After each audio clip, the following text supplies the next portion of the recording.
Donc ça fait plus de 2 ans que j'ai accepté l'œuvre de Dieu Tout-Puissant. Et en toute sincérité, j'ai acquis beaucoup plus dans ce court laps de temps qu'en une dizaine d'années de chrétienté. Je ne crois plus au Dieu vague et imaginaire de mes conceptions, mais je crois au Dieu concret lui-même, qui vit, qui marche, qui œuvre et qui prononce des paroles. Il exprime la vérité, donc, parmi les hommes de sa création. Je profite donc de cet approvisionnement abondant et de ses paroles. J'ai effectivement entendu la voix de Dieu. Je peux dire que je suis revenu aux côtés du Seigneur.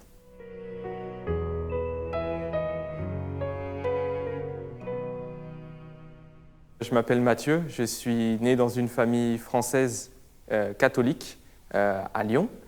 Et donc j'ai suivi le parcours d'un catholique classique, donc le baptême, la première communion, la confirmation et les pèlerinages à Lourdes, bien entendu. Et en grandissant, donc j'étais donc bien sûr dans cette église catholique, je me suis rendu compte en fait que les prêches étaient répétitives. C'était toujours la même chose.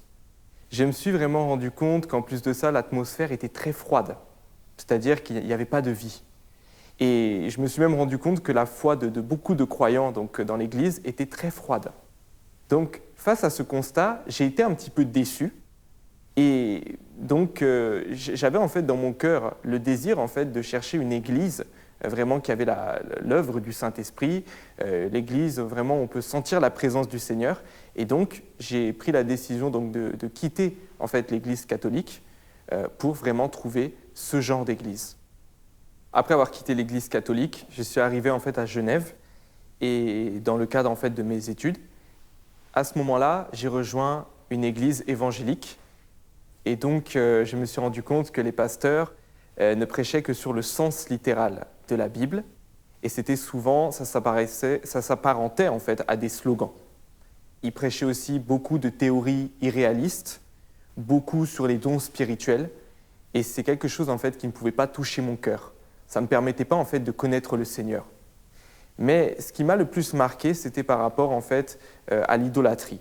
C'est-à-dire qu'il y avait en fait toujours cette image en fait du pasteur régent qui était proche en fait de l'autel, et chaque fois en fait qu'un nouveau croyant venait dans l'église, donc le pasteur de l'église locale venait et puis donc faisait des courbettes un petit peu devant cette statuette, et puis de même donc ce pasteur régent envoyait ses compréhensions bibliques tous les jours, et du coup les frères et sœurs donc lisaient en fait ces petits pains quotidiens comme si en fait c'était la parole de Dieu même, et ils mettaient en pratique ce que cet homme disait comme si c'était la parole de Dieu même, et ça m'a un peu dérangé.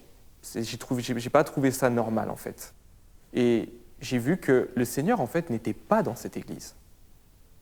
Le Seigneur n'était vraiment pas dans cette église, et je me suis alors posé cette question, mais en fait où est le Seigneur? Moi, c'est ça vraiment que je cherchais.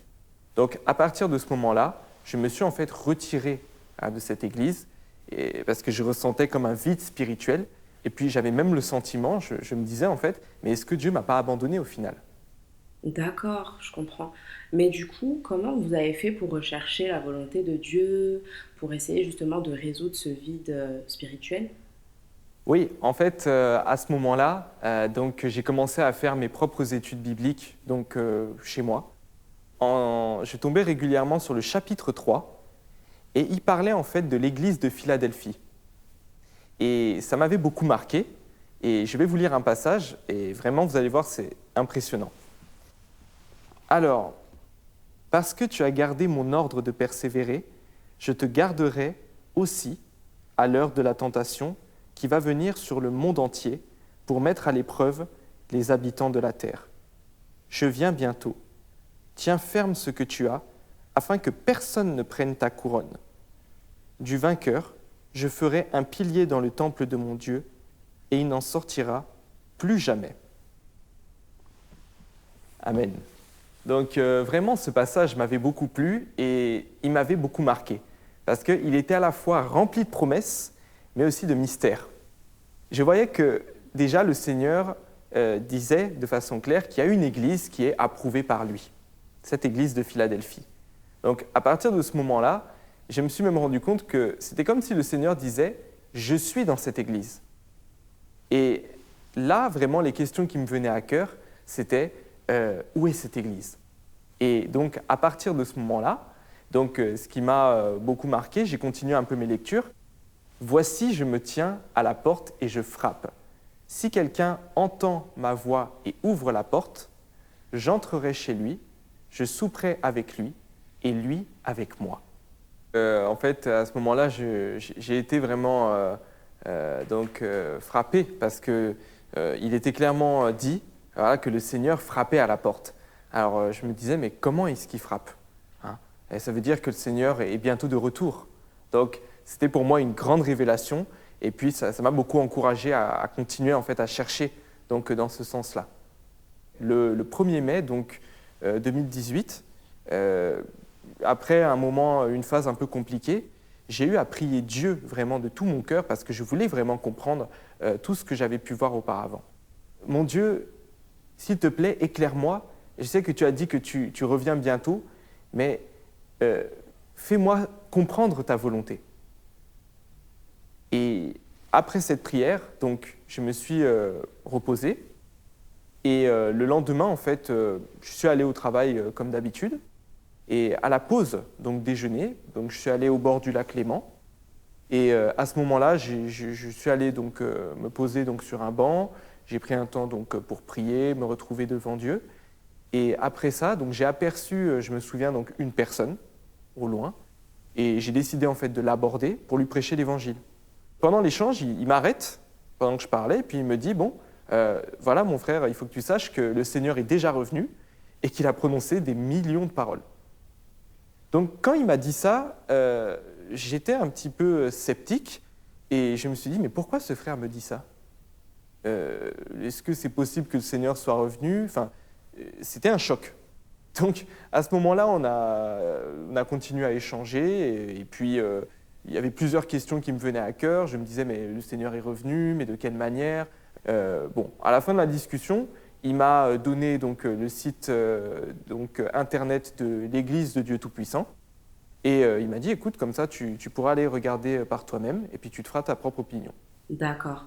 Donc vous avez commencé à faire des recherches sur le site de l'Église de Dieu Tout-Puissant. Oui, en fait, donc, une fois que je suis arrivé au bureau, donc, j'ai ouvert donc, le site web de l'Église. Donc à ce moment-là, je me souviens qu'en arrivant sur le site, la première chose que je vois, le Christ des derniers jours est apparu en Chine. Donc à ce moment-là, c'était un peu étonnant pour moi parce que je ne m'attendais pas à ça. Mais ce qui était encore plus frappant, c'est qu'il y avait plusieurs livres. Et les deux qui m'ont vraiment marqué, il y avait un qui s'appelait « La parole apparaît dans la chair » et le deuxième s'appelait « Déclaration du Christ des derniers jours ». Donc comme je voulais en avoir le cœur net, j'ai ouvert donc, le premier livre, donc « La parole apparaît dans la chair », et je suis tombé sur un passage que je vais vous lire, qui était vraiment impressionnant. Je vais donc vous lire ce passage. Ok. Tous ceux de mon peuple qui servent devant moi devraient songer au passé. Votre amour pour moi était-il entaché d'impureté? Votre fidélité envers moi était-elle pure et sans réserve? La connaissance que vous aviez de moi était-elle vraie? Quelle place est-ce que j'occupais dans votre cœur?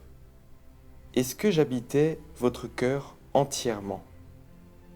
Qu'est-ce que mes paroles ont accompli en vous? Ne me prenez pas pour un imbécile, je comprends parfaitement ces choses. Aujourd'hui, comme la voix de mon salut retentit, votre amour pour moi a-t-il augmenté? Une partie de votre fidélité envers moi a-t-elle été purifiée? La connaissance que vous avez de moi s'est-elle approfondie? La louange accordée dans le passé a-t-elle jeté une base solide pour votre connaissance aujourd'hui? Dans quelle mesure vous préoccupez-vous de mon esprit? Quel espace mon image occupe-t-elle en vous? Mes déclarations vous ont-elles touché? Sentez-vous vraiment que vous n'avez nulle part où cacher votre honte? Croyez-vous vraiment que vous n'êtes pas qualifié pour être mon peuple? Si vous négligez complètement ces questions, alors cela montre que vous péchez en eau trouble, que vous êtes présent simplement pour faire de la figuration, et au moment que j'ai prédestiné, vous serez certainement éliminé et jeté dans le puits de l'abîme une deuxième fois. Ce sont là mes paroles d'avertissement, et quiconque les prend à la légère sera frappé par mon jugement, et à l'heure convenue subira le désastre. N'est-ce pas le cas?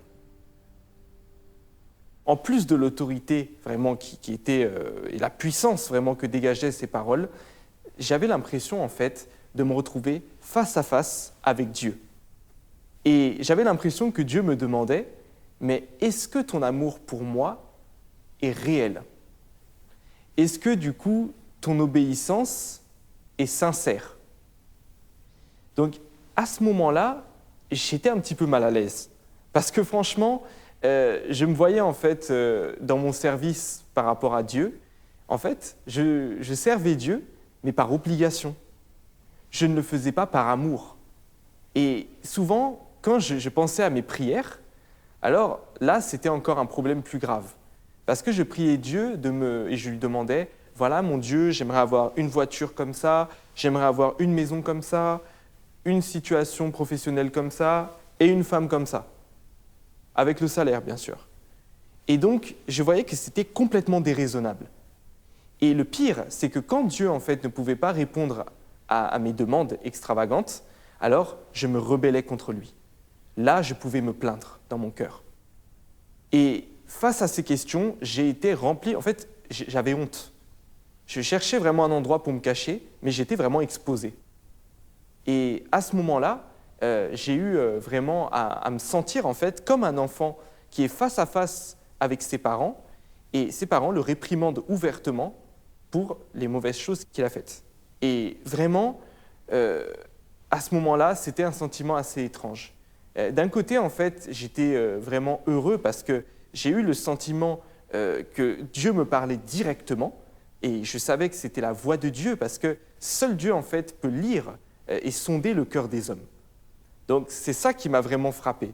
Et c'est ça qui m'a laissé un peu sans voix. Je n'avais aucune excuse. Et donc, à partir de ce moment-là, j'ai été convaincu que c'était la voix de Dieu et j'ai continué vraiment à contempler ces paroles. Ouais. Ok. Et donc, à partir de ce moment, vous avez commencé à lire beaucoup plus de paroles de Dieu Tout-Puissant? Ah oui, vraiment, j'ai lu plusieurs passages et je ne pouvais pas m'arrêter de lire parce que les paroles étaient tellement puissantes que c'était impossible d'arrêter. Et je me souviens que je vais vous lire un passage que j'ai lu qui avait vraiment, qui m'avait beaucoup marqué. D'en haut, je regarde toutes les choses, et d'en haut, j'exerce ma domination sur toutes les choses. De la même façon, j'ai établi mon salut sur la terre. Il n'y a jamais un moment où je ne surveille pas de mon lieu secret chaque mouvement des hommes, et tout ce qu'ils disent et font. Les hommes sont pour moi des livres ouverts. Je les vois et je les connais tous. Le lieu secret est ma demeure, et toute la voûte des cieux est le lit sur lequel je m'allonge. Les forces de Satan ne peuvent pas m'atteindre, car je suis débordant de majesté, de justice et de jugement. Donc vraiment, quand j'ai lu ces paroles, j'ai senti en fait qu'elles étaient chargées d'autorité. Qui, à part Dieu, peut sonder nos cœurs? Qui, à part Dieu, peut vraiment nous parler directement comme cela, avec puissance et autorité? Seul Dieu a créé l'humanité, et seul Dieu sait ce que l'on cache dans notre intérieur. Donc, pour moi, c'était évident, ces paroles étaient forcément les paroles de Dieu. Donc, c'était un sentiment, en fait, d'excitation totale. J'avais jamais vécu ça de ma vie, en fait. Et je me souviens qu'après avoir lu beaucoup de passages de ce genre, Donc j'ai eu à rentrer avec près de 3 heures de retard ce jour-là. Bon, c'était exceptionnel, mais c'était vraiment un moment unique. Et sur la route du retour, alors là, j'exultais en fait.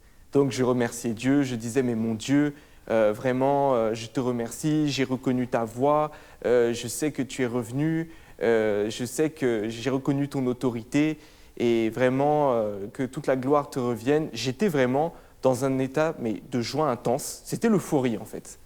Et vraiment, j'ai fait encore plus marquant, c'est que j'ai eu en fait à repenser à ma prière de la veille.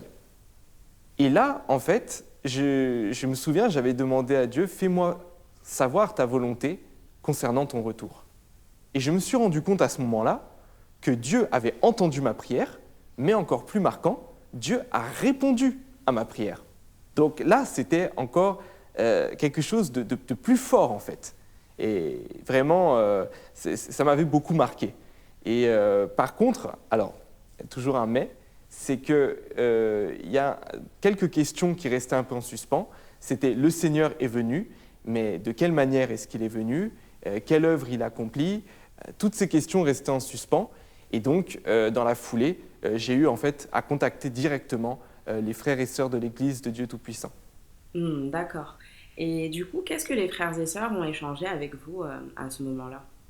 Voilà, en fait, ils m'ont expliqué en fait que le Seigneur était revenu de manière secrète en tant que Fils de l'homme et qu'il avait commencé une nouvelle œuvre et que Dieu Tout-Puissant en fait a exprimé donc de nombreuses vérités qui consistent en fait à commencer l'œuvre du jugement qui commence par la maison de Dieu, tel que prophétisé en fait dans la Bible. Et donc par là, donc cette œuvre en fait vise à purifier et à sauver l'humanité tout entière. Et donc après ça, donc j'étais un peu étonné, mais ils m'ont donc on a partagé quelques versets bibliques qui m'ont éclairé. Donc il y avait le verset donc de l'Apocalypse 16, verset 15. Donc voici, je viens comme un voleur. Et il y avait aussi donc Luc 12, 40 qui disait vous aussi tenez-vous prêts, car le Fils de l'homme viendra à l'heure où vous n'y penserez pas. Et ce que j'ai pu tirer en fait de cet échange, c'est que le Seigneur en fait était revenu en secret en tant que Fils de l'homme. Et le Fils de l'homme, donc ce n'est pas le corps spirituel, ce n'est pas l'Esprit de Dieu, mais c'est une personne qui est née d'être humain, qui a une humanité normale et qui a l'essence de Dieu. Donc c'était comme le Seigneur Jésus en fait il y a 2000 ans. D'apparence, il était un être humain ordinaire, mais en essence, il était Dieu. Ensuite, on avait échangé sur le chapitre 3, donc on avait pris le verset 20 donc, du livre de l'Apocalypse, où le Seigneur disait qu'il frappe à la porte. Et donc j'ai compris en fait que quand on parle de frapper à la porte, c'est que le Seigneur prononcera en fait des nouvelles paroles dans les derniers jours, et que c'est par là en fait qu'il va frapper directement à la porte du cœur des hommes. Donc ceux qui aiment la vérité et qui peuvent entendre la voix de Dieu et le reconnaître, alors ce sont les vierges sages. Et ce sont ceux en fait qui accueillent le retour du Seigneur.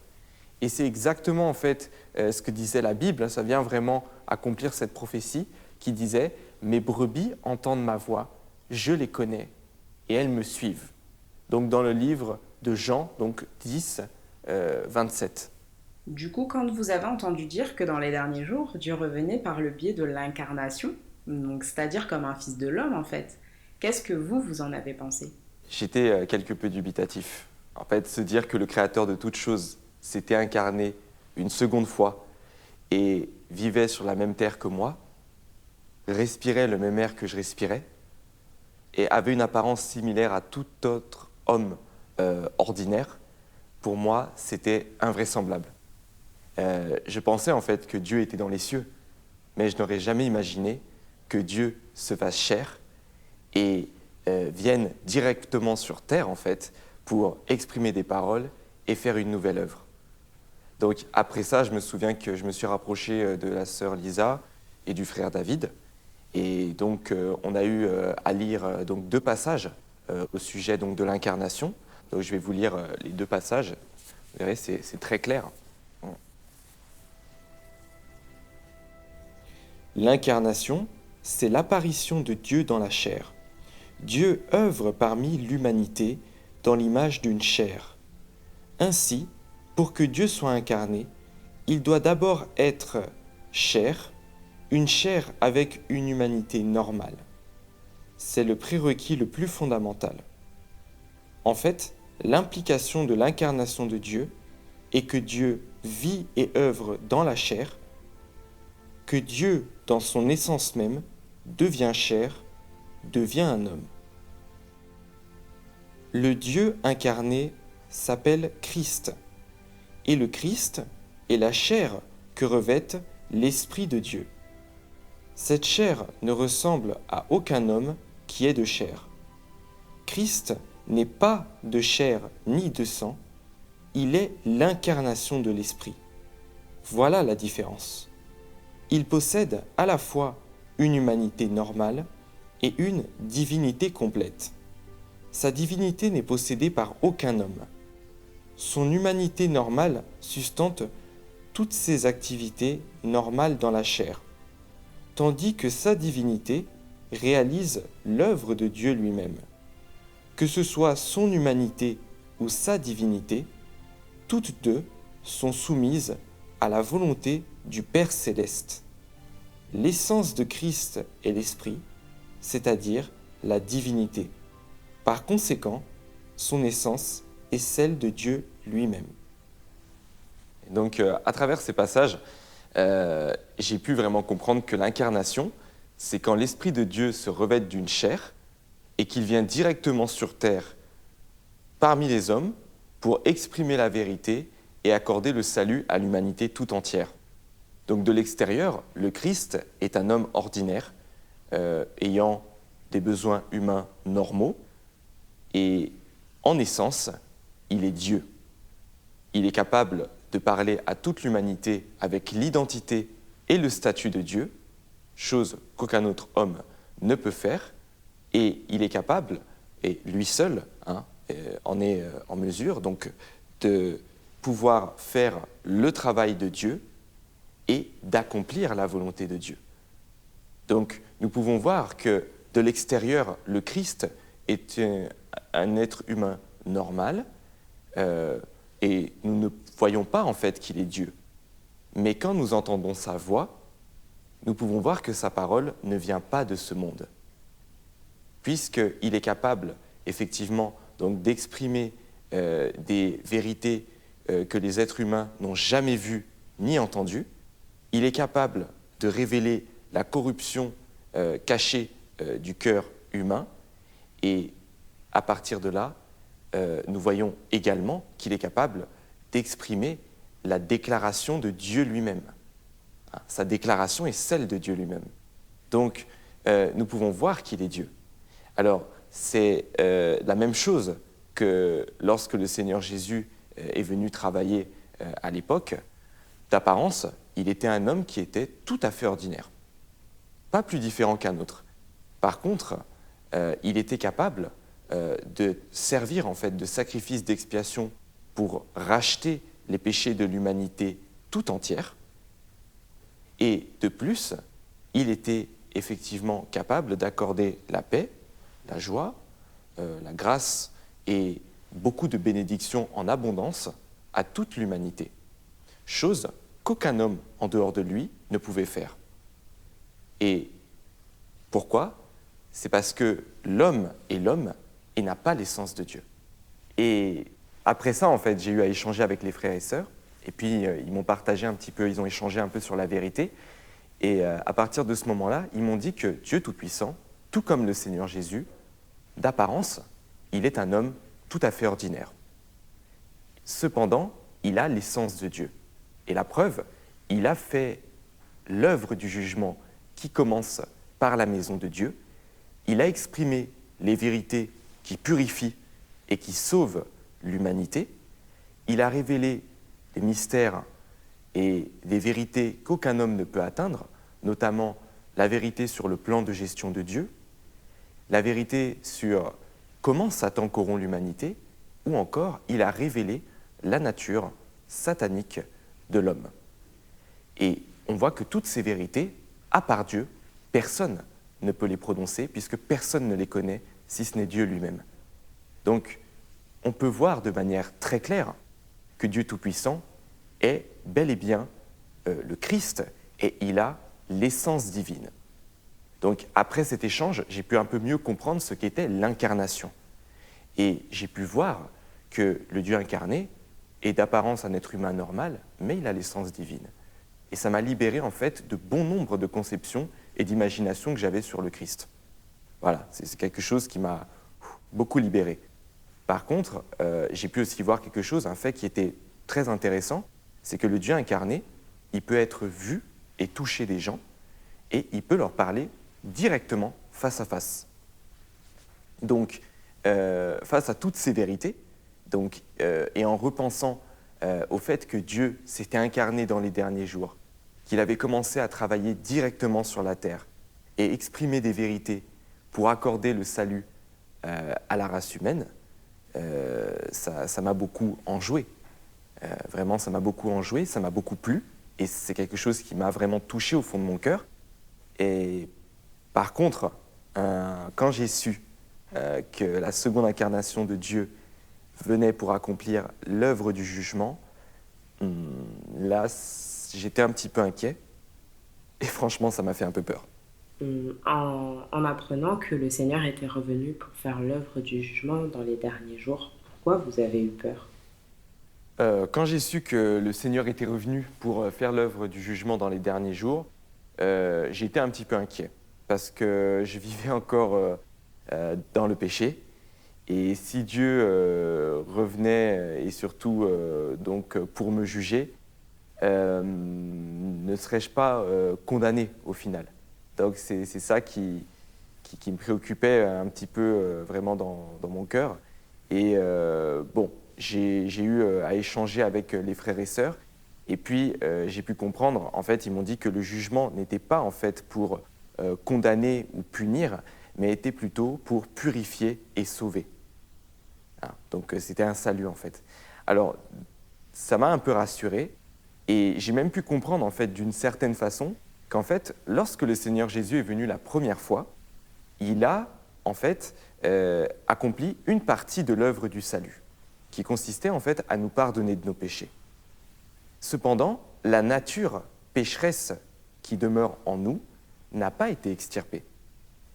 Et c'est pour cela que bien que nous croyons en Dieu et que nous dépensons pour lui, nous sommes capables de faire quelques bonnes actions extérieures, ce qui est réel, néanmoins, notre nature intrinsèque est dominée par des tempéraments sataniques, tels que l'arrogance, tels que la tromperie, l'entêtement. Nous pouvons voir aussi que dès que quelqu'un se démarque de nous, nous sommes extrêmement jaloux. Tout ce que l'on fait, tout ce qu'on peut faire dans notre vie, c'est toujours pour nous-mêmes. On est très centré sur nous-mêmes. Et nous pouvons voir qu'on est complètement dominé et complètement, je dirais, enchaîné par ce tempérament satanique. Et on ne s'est pas du tout libéré du péché. C'est un fait qui est réel et que chacun peut voir en fait dans son quotidien. Et d'ailleurs, le Seigneur avait dit, je me rappelle de ce verset qui disait « Vous serez saints, car je suis saint » dans Lévitique 11, 45.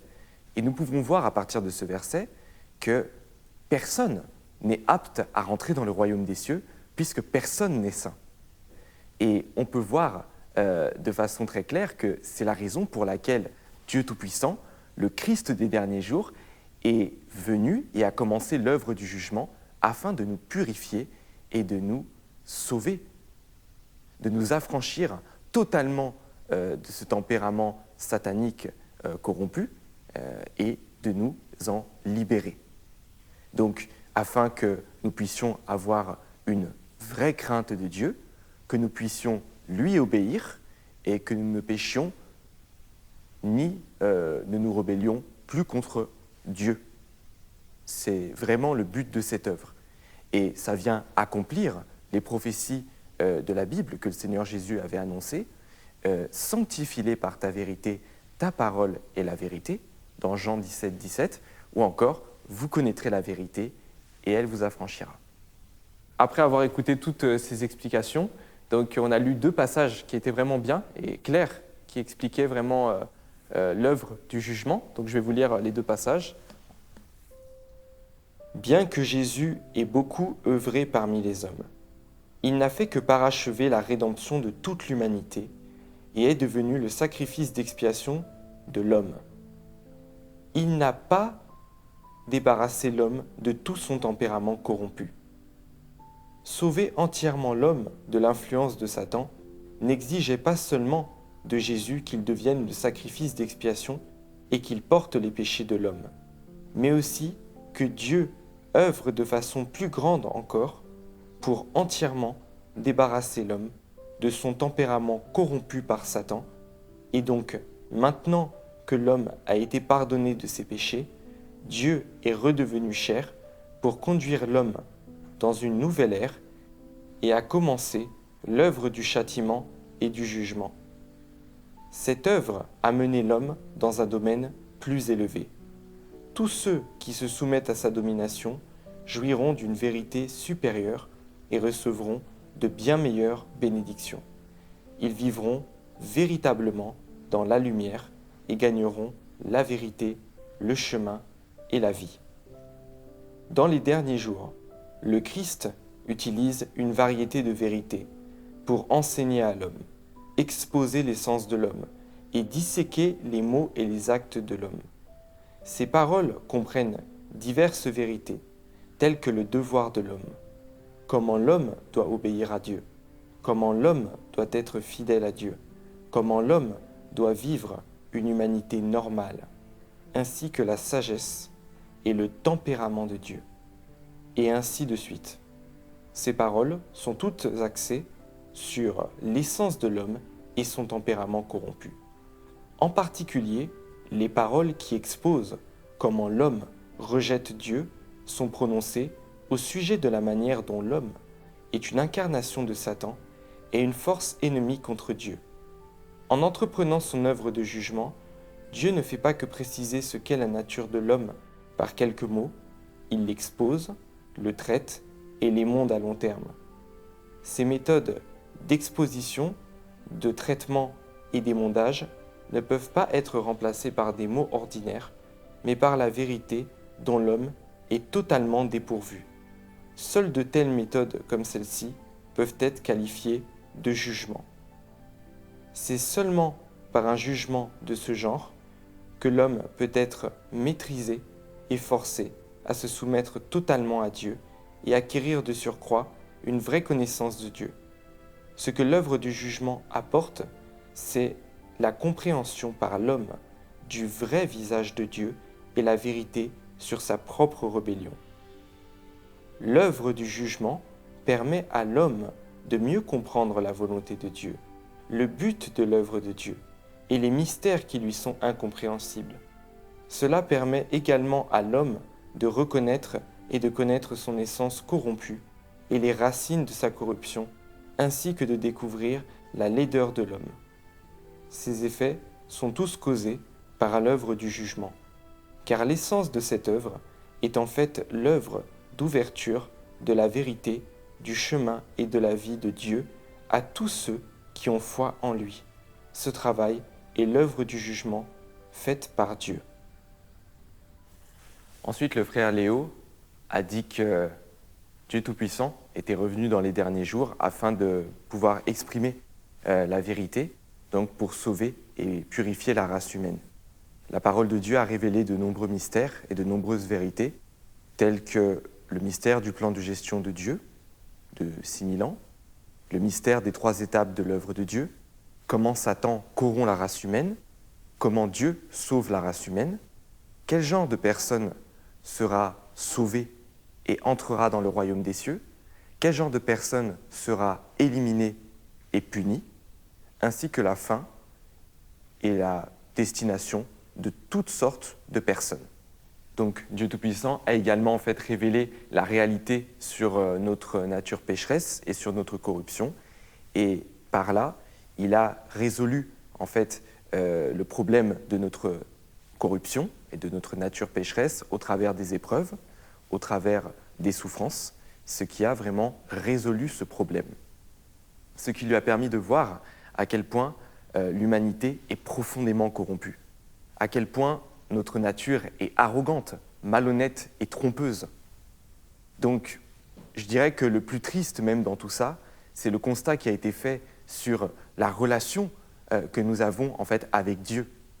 Bien que nous croyons en Dieu et que nous sommes capables de nous dépenser pour lui et de faire quelques bonnes actions extérieures, nous le faisons dans le but d'être bénis ou d'être récompensés.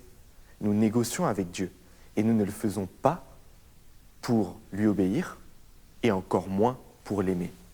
Lorsque l'œuvre de Dieu n'est pas conforme à nos idées et à nos conceptions, alors on est capable de le rejeter et de le nier, tout comme l'ont fait les pharisiens.